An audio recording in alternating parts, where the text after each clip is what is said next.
Fermentation is widely used process in industry for the production of many foods, beverages and pharmaceuticals. Fermentation uses microorganisms to convert raw materials to products.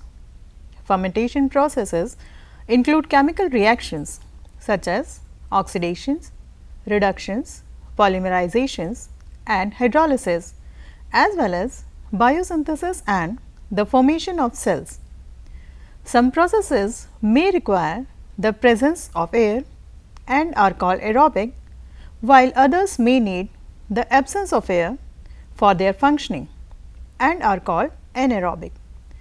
The rate of fermentation depends on the concentration of microorganisms, cells, cellular components and enzymes, as well as temperature and pH. The entire process can be divided in 3 stages.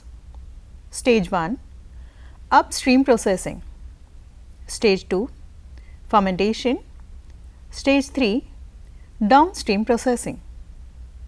Stage 1 or upstream processing involves preparation of the liquid medium, separation of particulate and inhibitory chemicals from the medium, sterilization, air purification, etc. Stage 2 or fermentation involves the conversion of substrates to desired product with the help of biological agents such as microorganisms, and stage 3 or downstream processing involves separation of cells from the fermentation broth, purification and concentration of desired product and waste disposal or recycling. Industrial fermentation processes may be divided into 2 main types with various combinations and modifications. These are batch fermentations and continuous fermentations. Any fermentation process can be carried out as batch fermentation, continuous fermentation and fed batch fermentation. Batch fermentation. In batch fermentation, the fermentation is allowed to proceed for a limited time with required control conditions. After the stipulated incubation period, the process is stopped and the yield is recovered.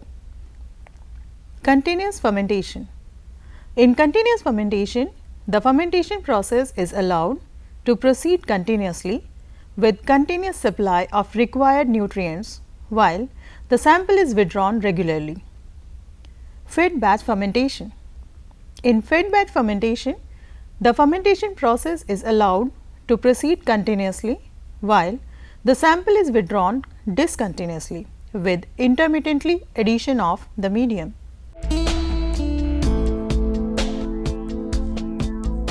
The batch culture fermentation is also known as closed culture system.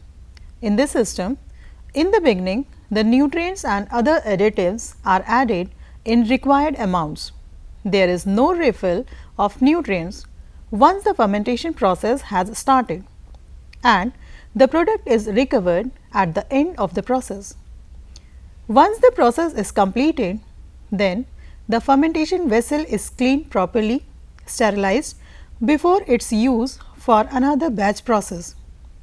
Usually, in fermentation, after the sterile medium is inoculated with seed culture of interest, it passes through a number of phases of growth: lag phase, log phase, stationary phase, death phase. The lag phase is a period of apparent inactivity in which the cells are adapting to a new environment and preparing for reproductive growth. Cells are usually synthesizing new components.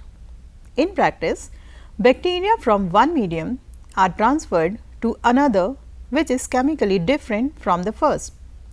This results in a lag in cell division.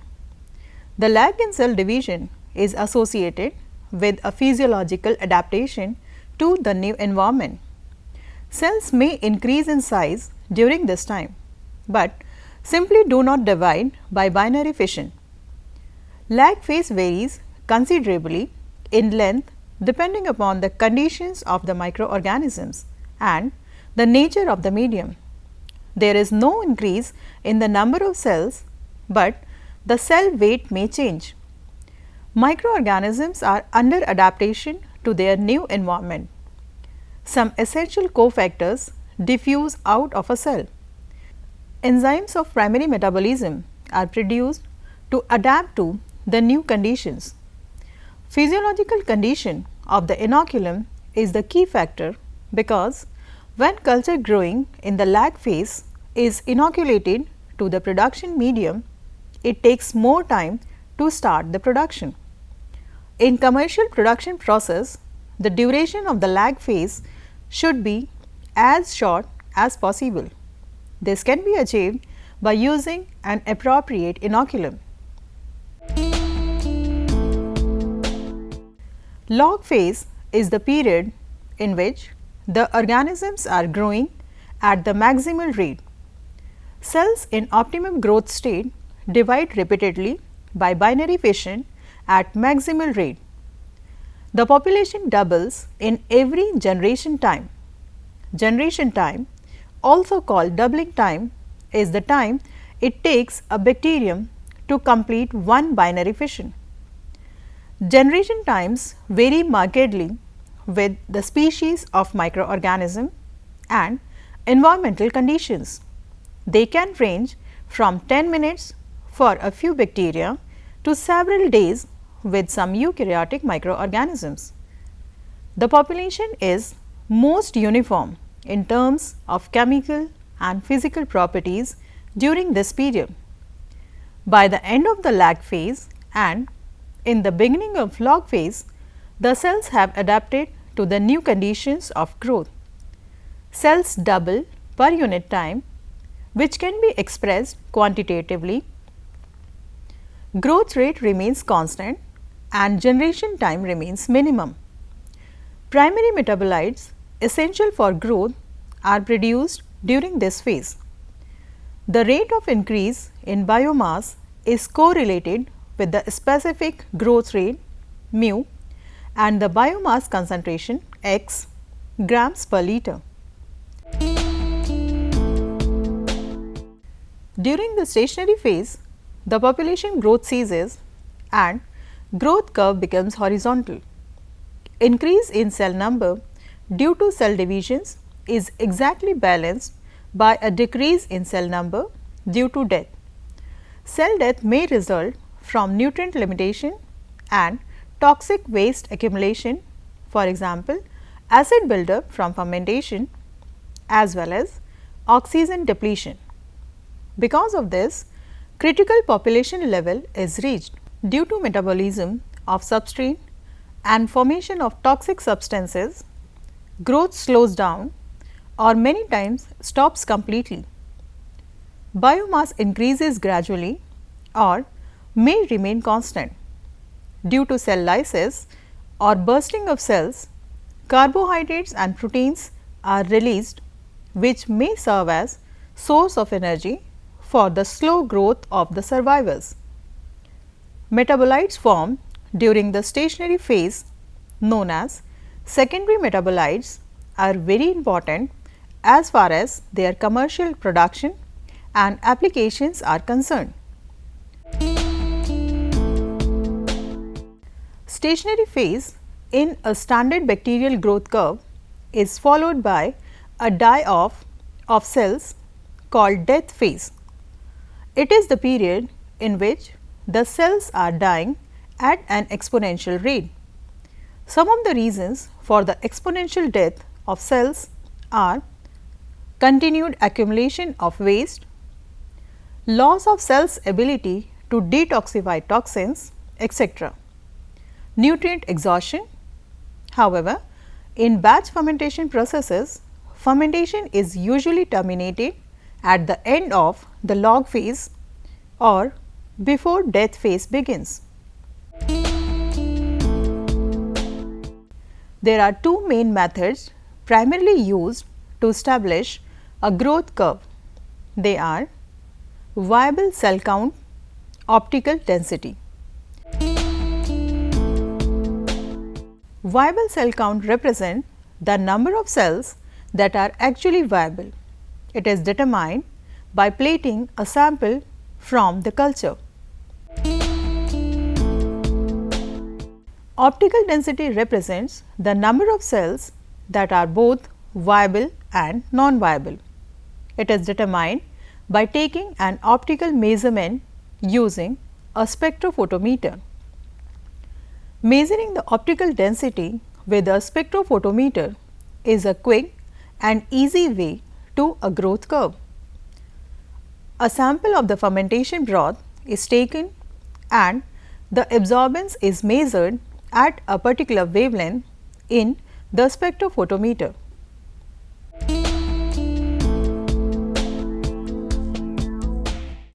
The working of batch fermentation process starts with the inoculum vial.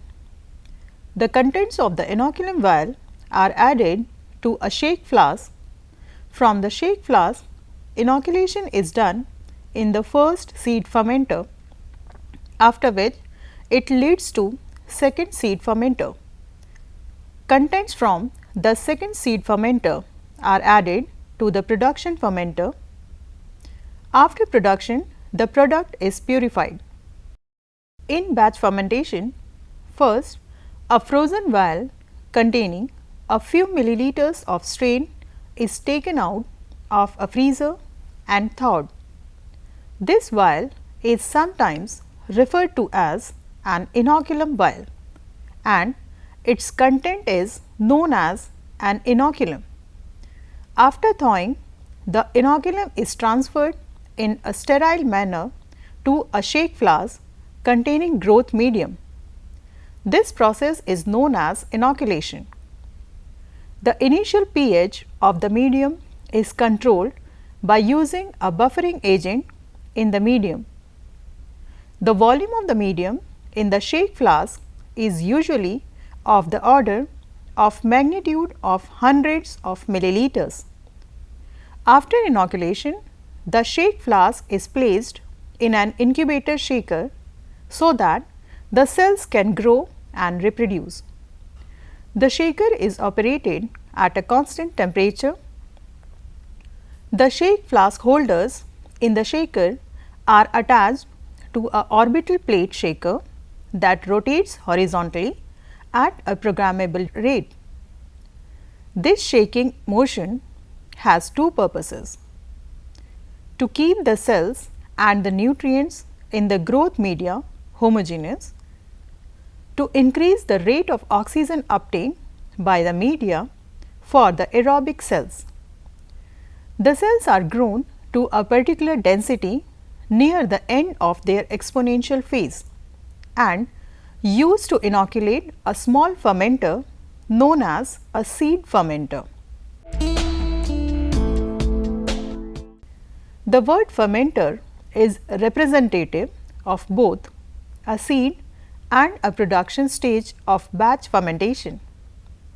The cells are supplied with filtered oxygen through sparger located at the bottom of the fermenter.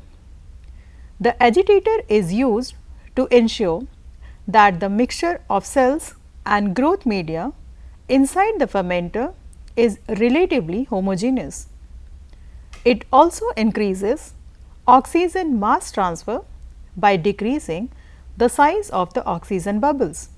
The fermenter is operated at a constant growth temperature to achieve the required growth rate.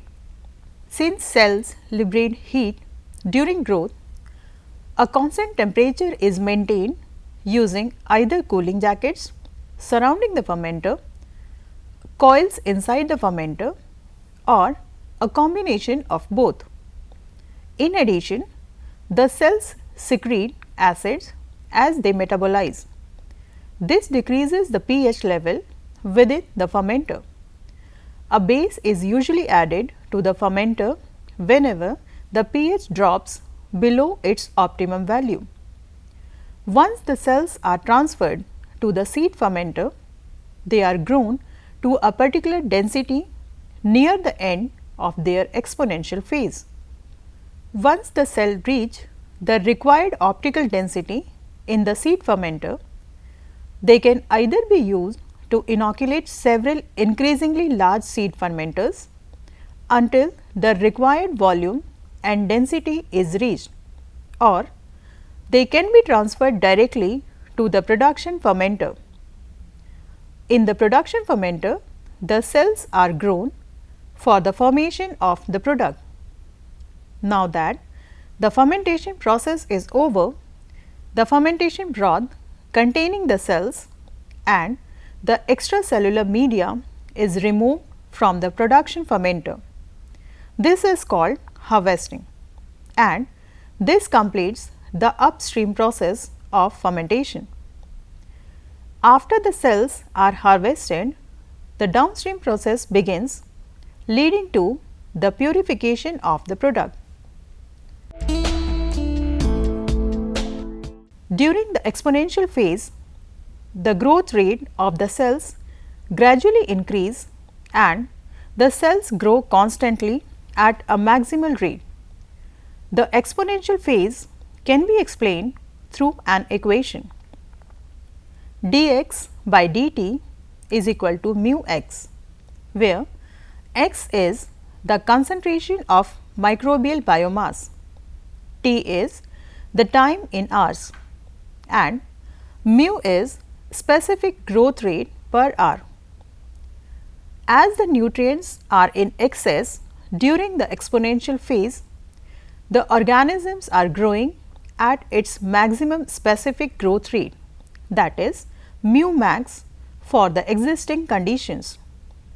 Plant and animal cells in suspension culture also behave similarly to the unicellular microorganisms. The productivity of batch fermentation is calculated by the final concentration of the biomass or product being produced divided by the complete time of batch, which includes fermentation time and turnaround time. Turnaround time is the time required for emptying, cleaning, sterilizing and refilling of the fermenter. Batch culture system provide a number of advantages. Reduced risk of contamination or cell mutation as the growth period is short. Lower capital investment when compared to continuous processes for the same bioreactor volume. More flexibility with varying product or biological systems. Higher raw material conversion levels resulting from a controlled growth period.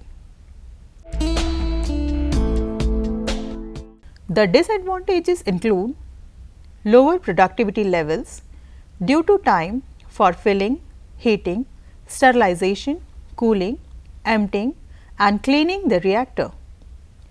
Increased focus on instrumentation due to frequent sterilization.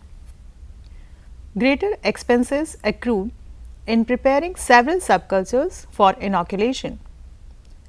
Higher cost for labor and or process control for this non-stationary procedure.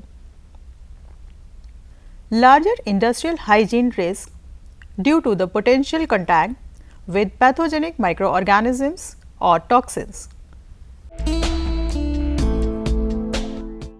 Common applications for batch cultures include products that must be produced with minimal risk of contamination or organism mutation, operations in which only small amounts of product are produced, processes using one reactor to make various products, processes in which batch or semi-continuous product separation is adequate.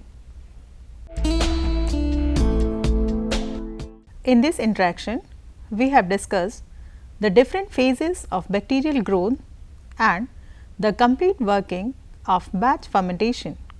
I hope you are now clear about it.